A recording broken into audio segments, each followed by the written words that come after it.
Hi everybody, Tim Hughes here. I'm the CEO and co-founder of DLA Ignite. With me today, I've got Rosalyn Santa Elena, and we're going to be talking about RevOps or revenue operations. What is it? What does it stand for? How does it work in organizations? All of those questions. And if you do have any questions about it, please put them in the chat and we'll answer them either as we go along or at the end, whatever. But we would love to have some of your questions as well. So, Rosalyn, as you've also got a dog behind you as well. You've got some things behind you. Oh, she's walking around. You've got some things behind you, which if anybody knows me, they mean a lot to me. But and I know that they're your husbands. But anyway, so I'm not distracted from the one LRPs. Can you tell people where they can find you? Yeah, absolutely. So best place to find me is on LinkedIn. I'm constantly there posting content and sharing. You can also find me at the RevOps Collective. The website is still a work in progress, but definitely check out the LinkedIn page and also check out the Revenue Engine podcast, which is a podcast that I host. So why don't you tell us a little bit about your journey, about how you got here? Because you've just recently, hopefully I'm going to get this right. You've recently just gone out by yourself. That's which right. is like a big, brave thing to do. Very scary. I did this with my business partner, Adam Gray. This is our 7th year. So wow. I'm, respect to you. So tell us about your journey, about how you got here as well. And we'll give a shout out to the RevOps collection as well. Yeah, absolutely. Absolutely. Yeah. So thank you for pointing that out. Yeah, definitely scary. Never wanted to be a solopreneur. But I started out my journey super early on in finance, moved over to, as I like to say, the dark side of sales and revenue back in early 2000, 2001 timeframe. And I've been leading, go-to-market and revenue operations teams since then. Lots of large companies, 5 SaaS startups, as well as I advise for a number of companies. But I'm super passionate about, go-to-market strategy and then revenue operations. So of course, when you suggested, hey, do you want to talk about RevOps? I'm like, yes, of course, would love to, anytime. For me, it's a fascinating subject. I've written a chapter about it in one of my books because I just think it is such a fascinating subject. And I came across, and I work for an organization where there was all the things going on, like we had marketing and they had one strategy going in one direction. Sales were going off in a different direction. And we had a cold calling team, what would now be called an SDR team, doing something else. Different objectives, different strategy, different territories. That gives you some idea. And I was thinking, what could we do to make this so much better? Yep. Any suggestions? And in comes revenue operations, right? Yeah.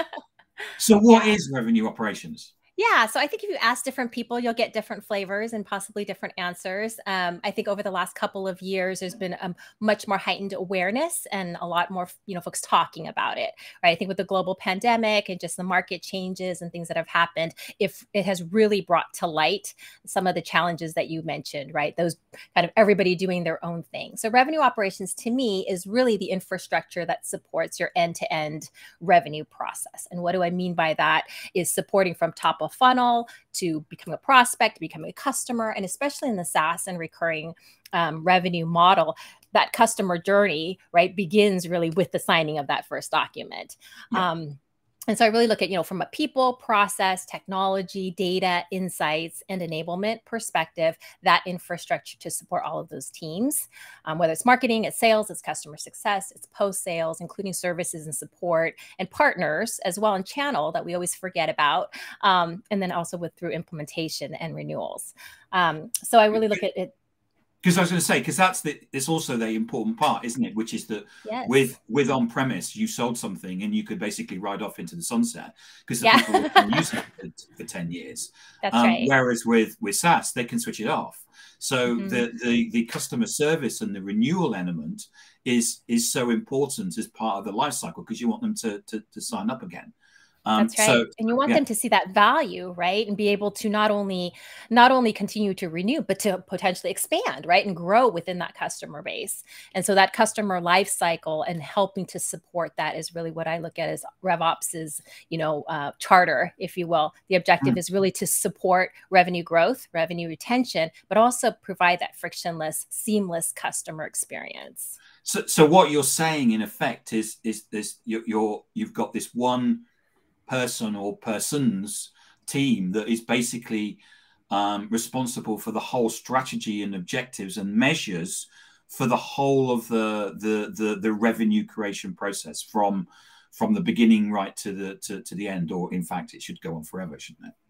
Yeah, absolutely. And I think it's also, aside from sort of those insights and sort of those goals and metrics, but also just think about the technology that has exploded, right? Before we just had an ERP, you talked about on-prem. We had Oracle or we had SAP and everything was pretty much done there. Now, easily a sales rep can have 20, 25 tools and apps that they have to work in every day. So keeping those all aligned and keeping the people aligned and empowered to use and leverage those tools, with the right process and governance, that's, from my perspective, RevOps' role, that sort of holistic body that kind of steps back and helps the product, helps the marketing team and sales team and product and finance and, all of the different teams that touch revenue and touch the customer, keeping everybody aligned and in sync.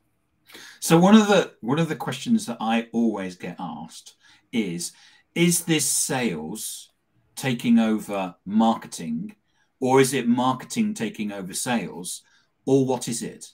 Yeah, so I don't think it's either. I think it's a separate function that really looks at revenue. I mean, we've seen the rise of this chief revenue officer, similarly to we've seen a rise of RevOps, right, over the last couple of years. And in a lot of cases, if you ask a lot of organizations, their CRO a lot of times is still the head of sales. Right. But ideally, that Yes. chief revenue officer is really somebody who, like a RevOps leader, should be overseeing the entire customer life cycle and be responsible for that. And I think a lot of companies still have, there's a lot of talk about, sales ops being rebranded as RevOps or marketing ops being branded. And yes, that is definitely the reality. But the goal or the objective of RevOps is not to be that rebranding, but to be an entity that truly looks over all of the revenue end to end. Because some people have said to me, it's like having an internal consultant who in effect is looking at the different things and analyzing those. Now, we need to separate that from, so sales operations traditionally has been someone that's had a spreadsheet or access to things, and they would come up and say, we've got in our CRM, I remember in our CRM, 80% of everything that got, that was input at sales stage 1 never turned into anything. Mm. And it was about someone, and it doesn't matter why, but it was about someone coming up with that fact and us going, oh yeah, why is that? And in fact, everything that got entered in the CRM at sales stage 3 generally converted. So it was, why is that? And it was about, and again, it didn't matter, but it was at the time, it's about finding the insight around that. Is that sales operations or is that basically revenue operations? Yeah. So and traditionally, I think sales operations is focused in on sort of that piece of the funnel. Right. But when you think about RevOps, they would be looking at every piece of the funnel and how we're engaging and how things are moving through the funnel and what's converting. And I think even more so when you talk about sort of stage 1 or stage 3 within an opportunity is defining what those are, right? And making sure that we're communicating that and everybody's on the same page, that everybody knows, how often you've been working in an organization where you say, oh, it's in stage 1, it's, whatever, qualification or something like that. And if you ask 5 different reps, you get 5 different definitions of what that means. 6 different right? Answers. Exactly. And so part of RevOps role is to define that and make sure that it's communicated, everybody's enabled, the systems support those definitions, and the adoption and the governance across that people are using that stage the way it's intended. And then to your point, diving deeper into the insights of what is converting, is the stage 1 defined properly? Is that the right definition for stage 1? And then how, even more importantly, is how do we move things quicker through the funnel? Right? Because then you're starting to look at stage 1 to stage 2. What's the messaging that we're using? What's the engagement that we're having? And, how do we improve what we do in stage 1, the activities around that to progress things faster and have better outcomes and conversion rates? So I think there's a lot of that deeper insights, whereas in the past, like you and I both know, have worked in organizations where sales ops was more of a sales support, right? They helped book orders. They helped make sure that quotes looked clean and signatures were tied in and, that type of work, more like a sales support type of role versus a sales really accelerator and enabler. So we've talked a lot. Would you say in what we've said, we now understand why we need RevOps? I think that we're almost there. I honestly think that there's still a lot of folks who think, hey, we don't really need that. We're doing fine. We have dashboards and reports, and we have sales reps who can sell, and we're closing things. But I think the organizations that really understand and are really unleashing the true power of RevOps and not using them as a order taker administrative function, not viewing them that way, those are the ones who are now getting the real deeper insights that we're talking about and really driving efficiencies, driving optimization. And also, as we're all talking about for, the last 3 years, is everyone's trying to do, more with less. You keep hearing that. I like to say do better with less. Somebody said that to me a couple months ago, and I'm like, that really stuck with me. But I think the companies that are really embracing revenue operations and getting the right resources in to support the organization, those are the ones that are truly seeing not only where the business is headed or what the business is doing, but where does the business need to go, right? And help guide the business to where it needs to go. So we've talked about lots of different activities. It sounds very, very resource intensive. And one of the questions that we got when we publicized this was, is revenue operations it's just for big companies, isn't it? Which was the comment. I actually think it's much more popular and prevalent in smaller organizations. When you get to larger organizations, that's when you start to have much more resources, right? You have more money, you have more budget, and then you get into being much more specialized, right? You have folks sitting in a marketing ops role or in a sales ops role, and not only sales ops, but they may just be compensation or just deals desk, or maybe they're just Salesforce, right? Versus in smaller companies, because they, tend to be resource constrained, they hire. It's not uncommon. In fact, it's very common for it to be a team of one in a lot of these startups, right? It's a generalist who really has to do everything, do a little bit of everything. And then as the organization starts to mature, they start to bring in, more resources, either, higher level kind of leadership type roles, or they start just bringing more, right?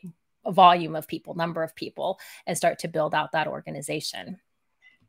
And I think that, to use a sports analogy, sports has become so intricate to win the leagues or to win the cups. You've got to win every single game.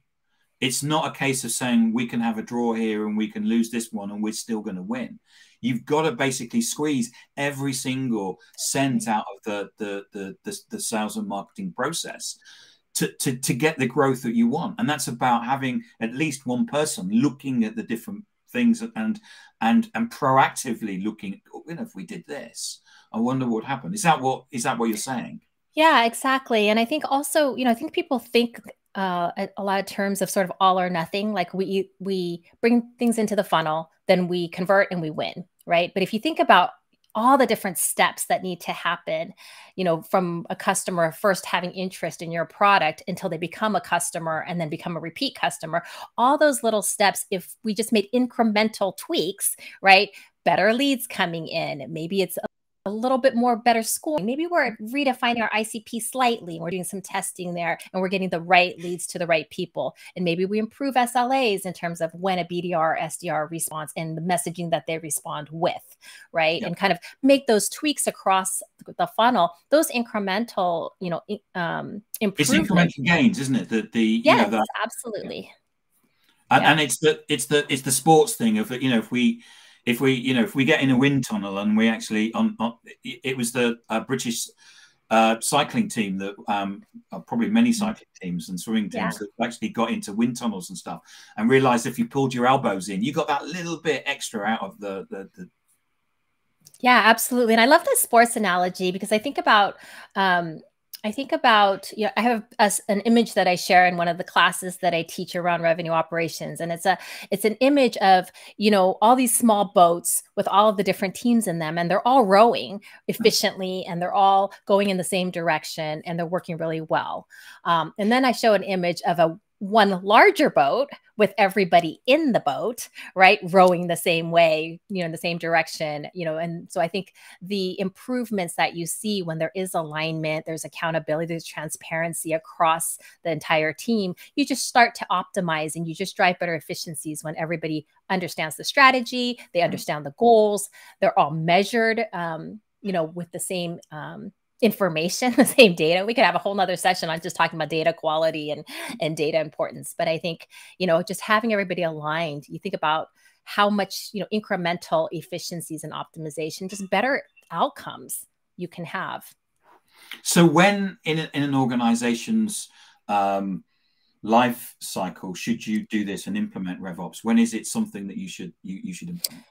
Yeah, so I get asked that question quite a bit, and I always tell folks that, the earlier the better. Obviously, you want to invest as early as possible. Does that mean that you need to have a VP of RevOps, or does that mean that you have a full RevOps team? Absolutely not, right? But when you think about your business and where like in any case, if you think about what are your goals, right? Where do you want to achieve in the next 12, 6, 12, 24 months? And then think about what your current capabilities are and where those gaps are. Like, what are those gaps that are preventing you or could prevent you from attaining or achieving those goals? That's where you want to hire for, right? Sometimes it's just data, data and insights. You need somebody to really scrub your data and understand what's working and what's not, and help you test different paths to market. Or maybe you need more experience or more expertise and help on the CRM side, system side, maybe somebody who's more technical. So you'll see a lot of organizations start with like a technical resource, a CRM administrator, somebody kind of a generalist on the, sales or marketing side. And so you'll start small that way, and then you start to expand. But I guess the answer to that is really, it depends. There's no one size fits all. But I think the earlier you invest and the more you invest in the right talent and the right people, the faster you're going to help grow your business. Which is someone's very kindly corrected me, which is it was Team Sky and David Brailford, and the accumulation of marginal gains. Yes, absolutely. So we started talking about the type of skills. So if we were going out and hiring, and we were thinking of starting a RevOps or starting to build that, what sort of skills would we be looking for? Yeah. I think depending on where your biggest gaps are and, what you need. And I think the other thing was, when you think about gaps, I should probably point out, you should also think about, the strength of your bench, right? Who do you have on the team that's already strong that maybe can cover certain parts of this, right? Maybe you have an IT person who's really technical and can cover some of the systems work. Maybe you have an FP&A person, finance person, and cover some of the planning and some of the maybe compensation or things like that. So think about what your strength of your bench is. Of course, if you have an unlimited budget and you can hire whoever you want, then yes, definitely go hire the best of the best. But I think when you're looking at ops people, I always tell people that I think ops people come from a certain mindset. A lot of it is the soft skills and the mindset, more so than, we don't go to school and get a degree in how to run revenue operations, right? So I think it's a lot about people who are have a growth mindset, but also are process focused, right? They're not afraid of data. They, when they see chaos, they run to it. And this has been maybe my downfall. Every time I've seen chaos, I'm like, oh, tell me more. Chaos, you run to it. Yeah, okay, yeah. Like that. Right? You run towards it. You're like, oh, tell me more, and how do I, make sense of the chaos? Those are the type of ops people. I think on the kind of that soft skills, it's that mindset. And then it's also the communication skills. I can't overemphasize how important it is, because this role is so cross-functional, and it works with every department in the organization, especially in a smaller company, right? We always talk about how nobody is safe from operations, right? We'll get into your business, because we obviously work with marketing and sales and customer success, but also finance and legal and HR when it comes to headcount questions or compensation questions. And then we also work with product, right? We should be working with product. If we're not, we should be, as well as in earlier stages. I've worked with engineering even. So I think, somebody who's very good at building relationships, really good at communication, but not that just written or verbal or able to present, but the ability to, drive consensus and influence, because a lot of times you don't have the authority. So you need to be able to build credibility and be able to influence. And then on the other side, it's all of the more technical skills. I think it's depending on where you are at and who you have on the team, but you'll probably want someone who is system savvy. They understand how systems work. They have really good project management and change management expertise, because a lot of times they're managing large projects or even small projects, and they have to bring everybody along for that journey. So I think that's really key. And then there's more of the more specific skill sets if you're, in a Salesforce or a Marketo or, whatever systems that you use. I think the communication is so important. Absolutely. And in any role. In any role, yes. But especially. But from a RevOps, you can be in a situation where, I've worked in organizations where literally sales and marketing were pretty much at war with each other. Yes. And I have been there as well. Throwing rocks at each other with through email, it took 18 months and a lot of blood on the wall to basically get to a situation where, in effect, the two organizations, while separate, basically were running together. And that, you can be in a toxic part of the business. So that ability to communicate, and ability to communicate, classic, what's a lead? What does sales stage 1 mean? And having all those common pieces of language that we need. Otherwise, we're just talking at cross purposes. Yeah, I think that ability to influence, drive consensus, it's so incredibly key, because you are the one who is trying to drive that alignment. And these are folks, a lot of times you're working with leadership, and they are, people are passionate about their area of expertise. And a lot of times they, see just their area, right? And that's why it's really important to be able to open it up, have that RevOps kind of that holistic view, to open it up to everyone, drive visibility and transparency so that we can start to work together and work better together. Rosalyn, it's been fascinating. Thank you so much for coming on and you sharing your insight. We've dived into quite a lot of detail, certainly exhausted all my notes that I've got down here. Remind people where they can get hold of you. Yeah, definitely follow me on LinkedIn, connect with me. I post a lot of content there. Check out the RevOps Collective LinkedIn page. I also post a lot of content there. And starting in January, we're going to have quite a bit of new events and some new initiatives coming out. So tell us more about the RevOps Collective. Yeah, so the RevOps Collective really focused in on 4 key pillars. 1, the strategic and advisory work for organizations around your go-to-market strategy and RevOps, kind of why do you need to invest in it, how to build, scale, and grow it. And then the second pillar is around fractional RevOps. So companies that aren't ready for that leader, but need some help with vision and framework and, kind of what does that look like for me short-term and long-term.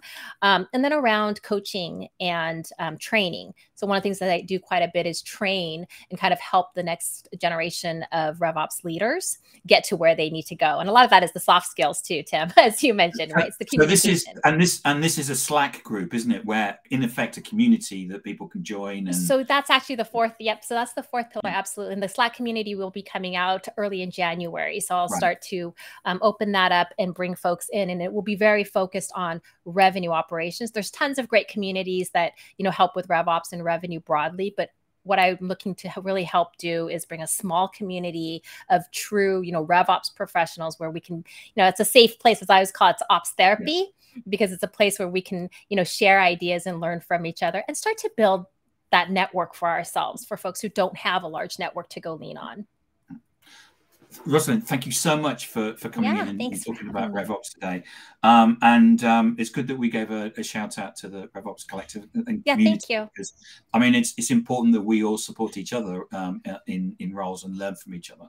So thank you so much for coming in, and speak to you soon. Okay, thank you, Tim. Thanks. Everybody.